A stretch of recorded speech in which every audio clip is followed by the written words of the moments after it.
Woman Who Chat is sponsored by Grow Radio. Grow Radio is an online radio station dedicated to bringing you a different podcast on the hour, every hour. I'm proud that Woman Who Chat is played on Grow Radio every Tuesday at 3 p.m. and Friday at 8 a.m. and to be a part of their podcasting community. If you want to listen to the station, explore their shows, check out many of the blogs to improve your podcasting skills, or get your podcast onto Grow Radio, head over to growradio.uk today. Welcome to Woman Who Chat, and today I'm chatting with Jenny McDonald, the Food Freedom Fairy. Welcome. Thank you. I'm so excited to be here. I feel unnecessary. Yeah, well, we're going to talk about lots, but let's just get us started. Tell us what the Food Freedom Fairy does. Oh, okay. Well, in short, I help women heal their relationship with food, eat cake without feeling guilty, and release weight without dieting. Love that. And I love to eat cake and chocolate and anything else, but it is the guilt thing, isn't it? You sort of punish yourself, you beat yourself up. So tell us why this? Why do you do this? What's your backstory, Jenny? Oh gosh. Okay. Well, would you believe I worked in the diet industry for 15 years or so before recognizing that there was a real disconnect between the dieters and what they were doing. And for me, because I'd already lost over 6.5 stone myself, and that's what led me into working in the dieting industry. Originally, I guess I had this belief that you went on a diet, you understood your relationship with food, and your problem was solved. But what I recognized was most of my clients were going round and round in this cycle where they would lose weight, feel great, and then they would come back to me 6 months, a year later, and repeat the cycle.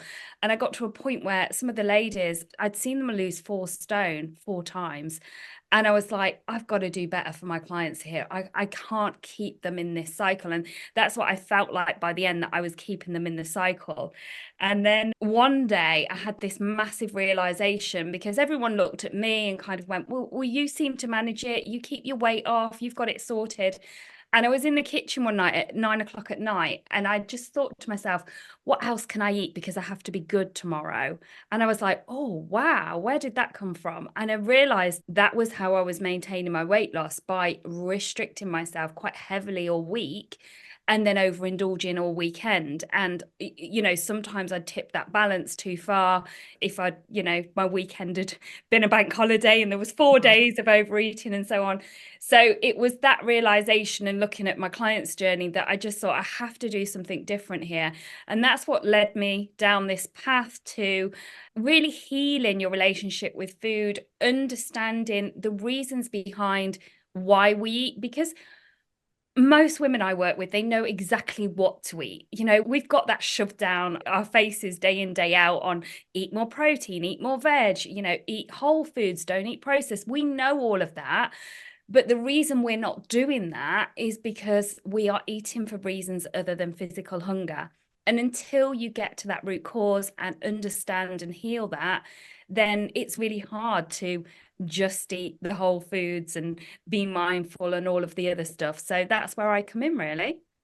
Well, let's unpick some of that then, because I've probably lost about 50 stone in my lifetime. And sadly, my mum took me to a diet school when I was very young because she wanted to lose weight. And looking back, the role models that I aspired to be were all 6 stone. And that wasn't realistic, really. I was, under 8 stone. I saw a fat person and my mother encouraged me to go with her. And that was the first time I went on a diet. And I think that's the thing. I think the diet industry has been created to put women on that cycle because they give them the tools, but they don't give them all the tools. And I think you go, and while you're going, you lose the weight. You get to that goal and then you go, yippee, and you go off and you go back to eating how you ate before. Exactly. And then it's just this cycle because they want you to go back. They want you to sign up again because that's how they make their money.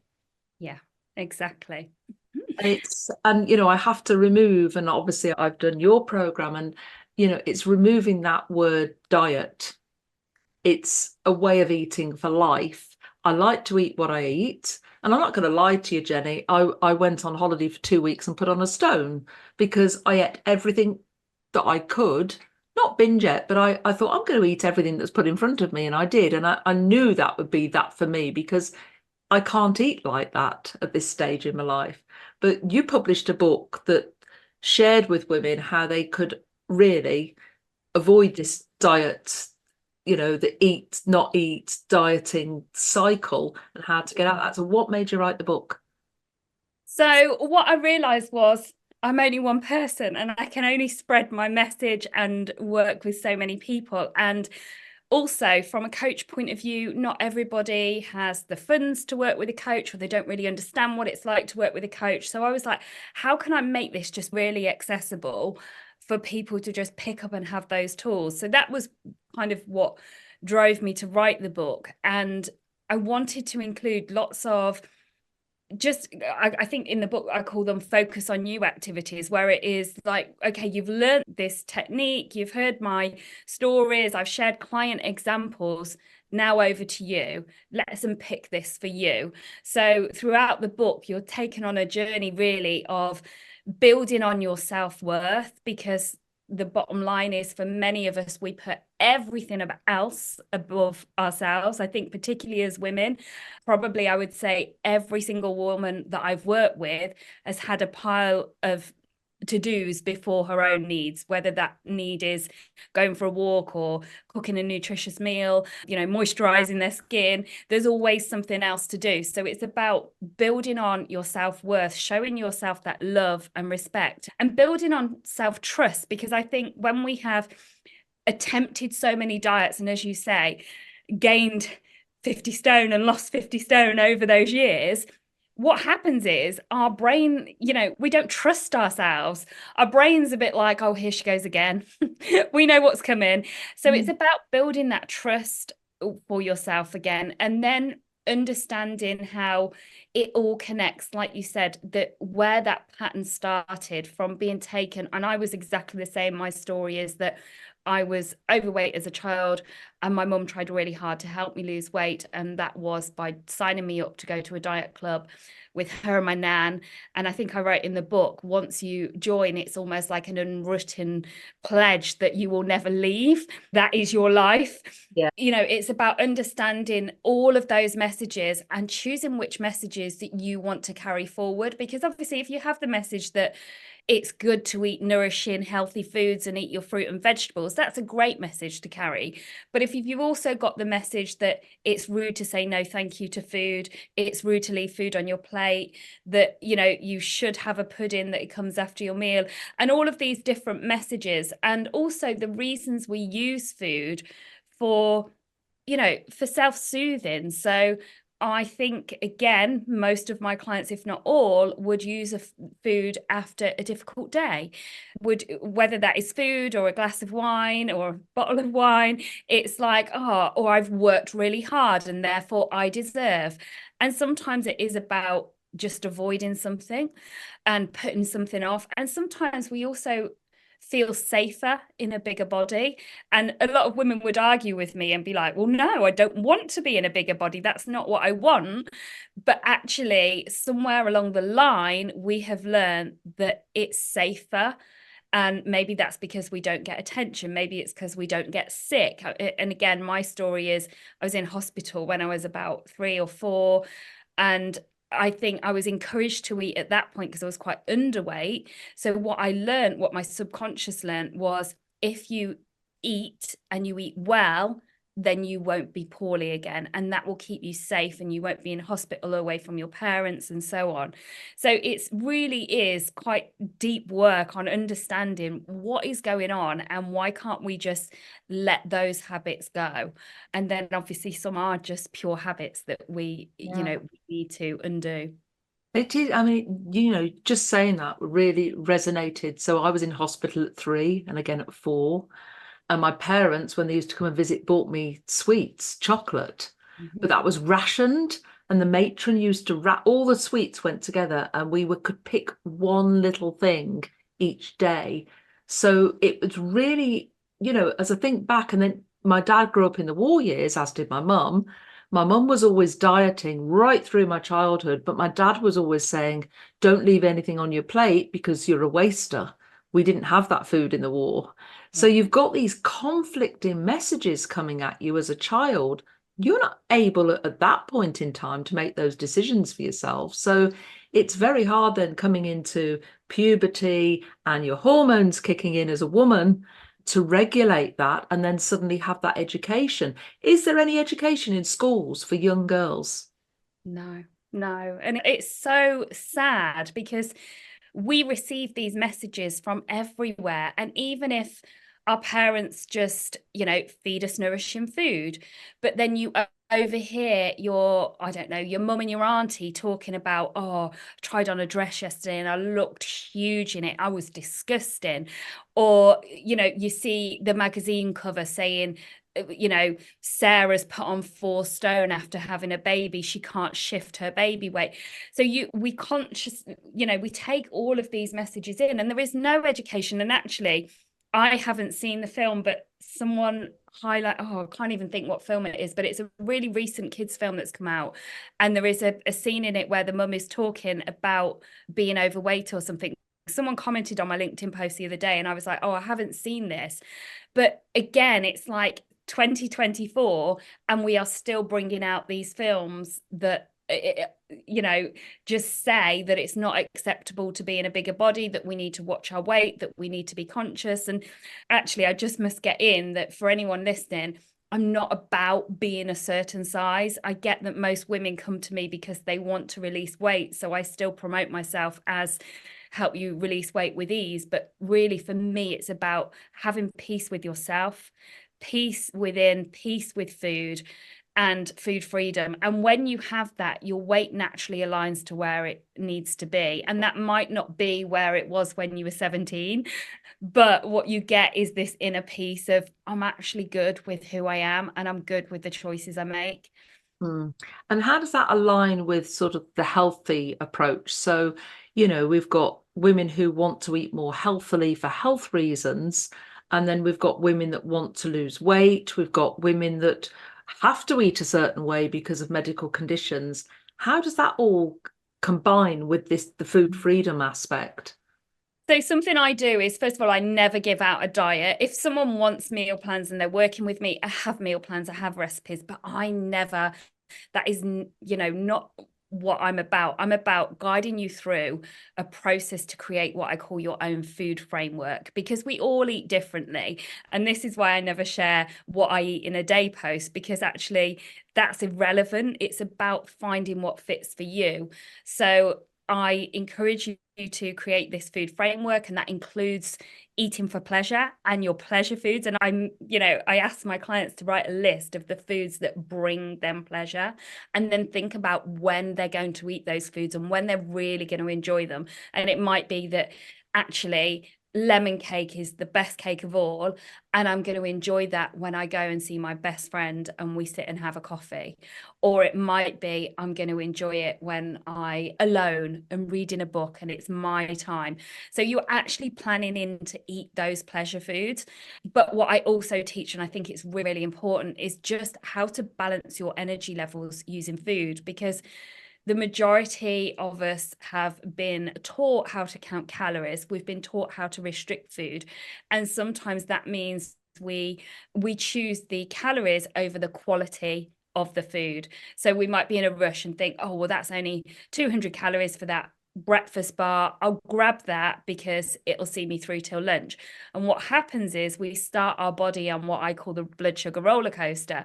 So by 10 o'clock, we're hungry again. So we have something again to, tide us over. That might be, let's say we're being good, and that I hate using the term good and bad, but let's say we're being good and we have a piece of fruit, but that is, a quick release carb in our body. It hits our, system again, and we have that high and then the low again. So what we're doing is we're on this roller coaster and we are constantly feeling hungry.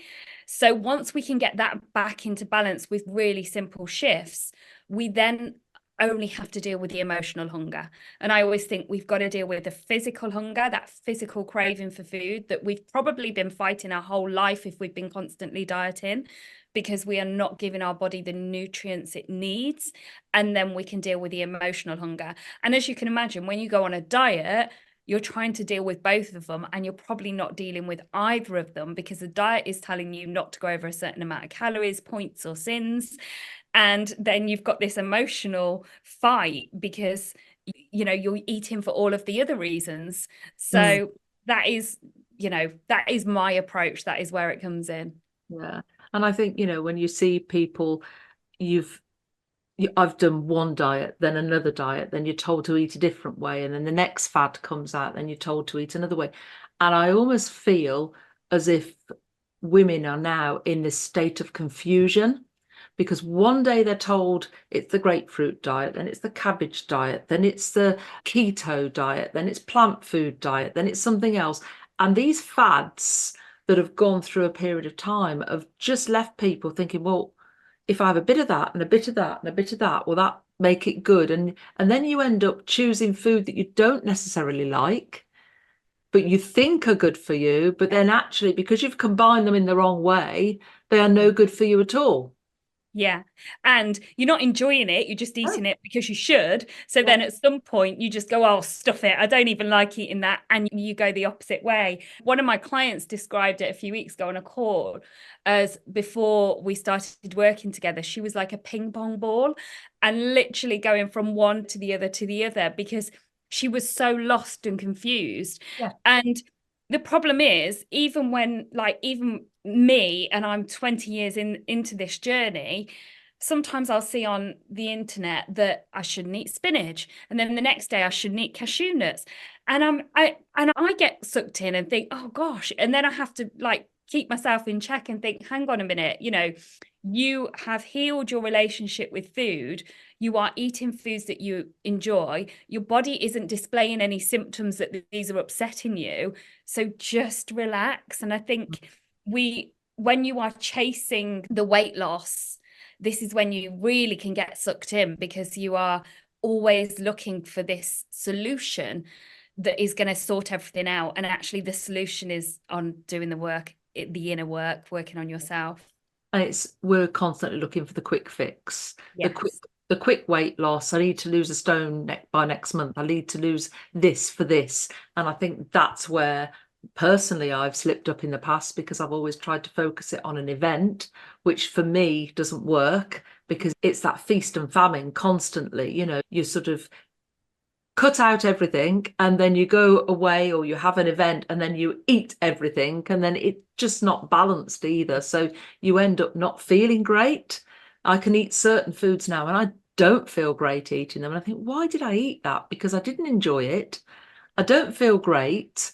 Why did I choose that? And it's that sort of thing. You talk a lot about the version 2 of yourself and finding that version 2, and that's like a visualization project, isn't it? Looking at, and I think that can be applied to anything. You can have the version 2 of your business, you can have the version 2 of anything. But I quite like that you educate women to visualize how they would like to see themselves, and that not just necessarily a thin person. Yeah, absolutely. There's a famous saying, if you go there in the mind, you can go there in the body. And I genuinely believe that if we visualize something enough, we will bring it into our reality. And as you know, I'm really into energy and frequency and tuning. I call it tuning in our human Wi-Fi to call in what we desire. And the example I give here is my book. Every day for over a year, I visualized being a best-selling author, and I visualized that book. And yes, I still had to write the book, but there were so many days where I was like, do you know what? I don't think I want to do this anymore. Who wants to hear what I've got to say? Oh, it's a load of rubbish. And I talked myself out of it. But it was that visualization and calling it in that, you know, I did daily. And I actually did, don't know if I should say it, but I did that when I entered the awards. Every day when I put that entry in, I would visualize myself, you know, my name being called. And I genuinely believe we go through that process, we can call it in. But I'm going to add a caveat here. we have to truly believe we can have it. And this is where releasing the beliefs that are keeping you stuck really comes in. Because if anyone's ever read The Secret, which is one of the most famous law of attraction books, the early ones, their rule is ask, receive, and believe. But my thing is ask, believe, receive. And my thing is, how many of us believe? How many of us believe that we can have a smaller body? How many of us believe that we can actually have a peaceful relationship with food? How many of us enter the award and believe we're going to win it? So it is, we have to believe, and we have to truly in our whole body believe. And I think you know that when you go to a place in your visualization where you're quite emotional, because you get in touch with that feeling. So I encourage people to create their 2.0, but create a moving picture, image, film, if you like, video that you can play over and over again. So for me with the book, it was visualizing my little girl and me opening the books together and her saying, "Mummy, I'm so proud of you." And even when I say it now, like I'm literally like, because that was everything to me, knowing that I'd shown my 9-year-old that you can do anything, and you can absolutely write a book and have it for sale on Amazon. And yeah, I just went there every single day to make that happen. So that's manifesting your 2.0. And I'm a big believer in visualization, visualization with action, because I think you've got to, I visualize something and I think, right, okay, I really want to achieve that. What steps am I going to put in place? Because you've got to put the work in. If you hadn't written the book, you couldn't have achieved the visualization of opening up the box. You have to put the steps into place. And the same with the awards. I think when people are writing their entry, that belief point has to come in there, because if they don't believe in what they're doing, if they don't believe in their own business and the transformations that they achieve for people, providing the solutions for the problems, then it's not going to come across to the judges. And your name was called and you did stand up on that stage and you did receive an award, and now you're a judge for the awards. Yay! So it's a journey as well, and I like to take women on that journey. But yeah, it's about that belief, it's about that visualization piece. And I think too often we write a goals list down, but we don't visualize the end result, and we don't, as you say, believe that we can achieve those things that we've put down. And that's when you talk about SMART goals and them being realistic. But I think that belief bit is missing. Yeah. And it's just a wish list, isn't it then? Yeah, absolutely. Oh, I could talk to you all day, Jenny. And we will have to have you back again. But I always ask my guests to leave the audience with a top tip or piece of advice. What would yours be? Okay, so I suppose if it was around the food freedom and the weight loss element of what I do, I would say my biggest advice would be stop dieting and just live in the energy of how can I nourish my body? So every morning, check in with yourself. What does my body need today? And that doesn't just mean food. It could mean what else, maybe it needs to phone a friend, maybe it needs a big hug, maybe it needs some downtime, some rest. So just how can I nourish my body? And that is far easier than waking up and thinking, what can I eat today, without going over calories. Brilliant. Thank you so much. We'll share all your contact details and a link to your book in the show notes. Thank you. I'd like to say thank you, Jenny, the Food Freedom Fairy.